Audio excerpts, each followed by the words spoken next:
creaky neon sign buzzed erratically outside the Rustwood Motel, a flickering vacancy throwing sputtering light onto the soaked asphalt below. Rain battered the roof in relentless sheets, and thunder growled in the distance like a hungry beast. Detective Jenna Clarke's sedan pulled into the parking lot, tires splashing through shallow puddles. She killed the engine and sat there for a moment, staring at the cracked facade of the building. Room 13. That's what the last victim had whispered with her dying breath. Jenna's hand trembled as she reached for the door handle. She'd been on this case for months now.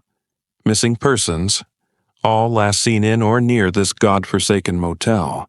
But no bodies had ever been recovered, no real evidence left behind. Just an eerie pattern of disappearance, always leading back here. She didn't call for backup. This place had a reputation in the department, whispered about in hushed tones over coffee. The Rustwood Swallower, they called it. No one came back from here unscathed. Jenna slipped her Glock from the holster and stepped out into the rain. The air was heavy, suffocating, and carried a faint metallic tang. She approached the reception desk, its faded sign barely legible. No one was there.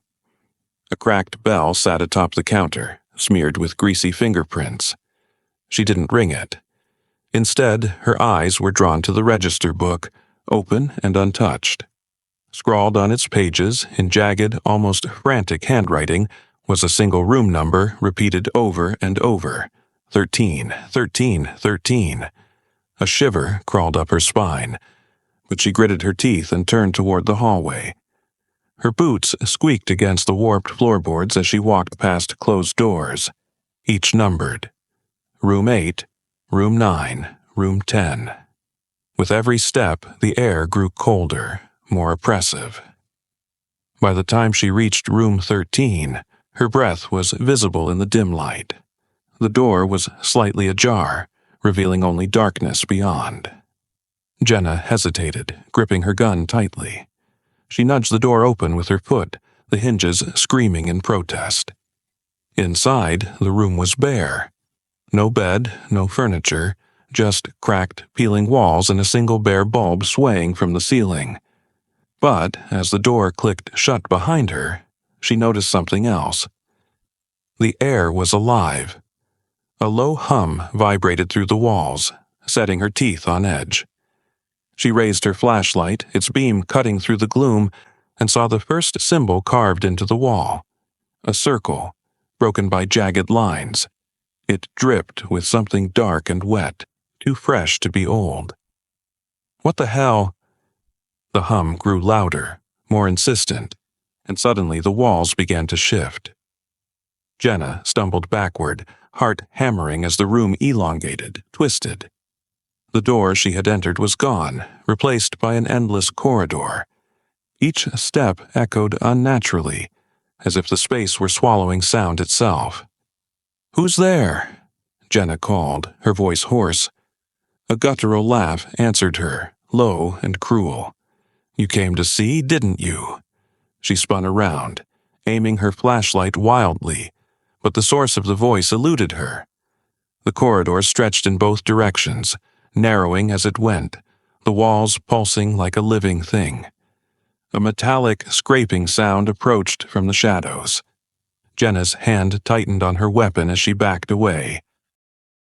"Show yourself!" Something emerged, a figure, tall and skeletal, its face obscured by a burlap sack stitched with crude symbols. Its hands were too long, fingers tipped with curved rusted blades. It cocked its head, the movement unnatural and insect-like. "You're not like the others," it hissed, voice wet and gurgling. "You bring justice?" Jenna fired. The shot echoed down the corridor, but the figure didn't flinch. It tilted its head back and let out a chilling, guttural laugh. "No justice here, only truth." The corridor walls erupted with movement. Arms reached out, pale and twisted, grabbing at Jenna. She fought, firing again, but the arms pulled her down, dragging her into the darkness. When she awoke, she was seated in a chair in a new room. Chains bound her arms and legs, and her gun was gone. The walls here were smeared with symbols, pulsating faintly. In the center of the room stood a man, his back to her. He wore a black coat, slick with rain, and his hands trembled as he held a knife. "Do you recognize him?" came the gurgling voice. It echoed from everywhere and nowhere. Jenna strained to focus, her mind swimming. The man turned slowly, his face pale and gaunt. Her blood ran cold. "James," she whispered, "her brother, missing for years." He stepped toward her, knife trembling in his grip.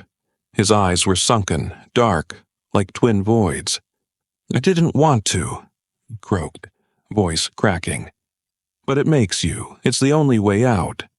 "James, no. Fight it," he sobbed, raising the blade, but before he could strike, the room shifted again. The chains fell from Jenna's arms, and the shadows surged forward, consuming James with a deafening roar. She screamed his name as he vanished, his cries swallowed by the darkness. Then came silence. Deafening, oppressive silence.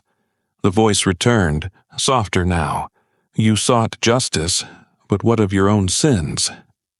Jenna's heart stopped. Images flooded her mind. The time she planted evidence to secure a conviction. The lies she told to climb the ranks.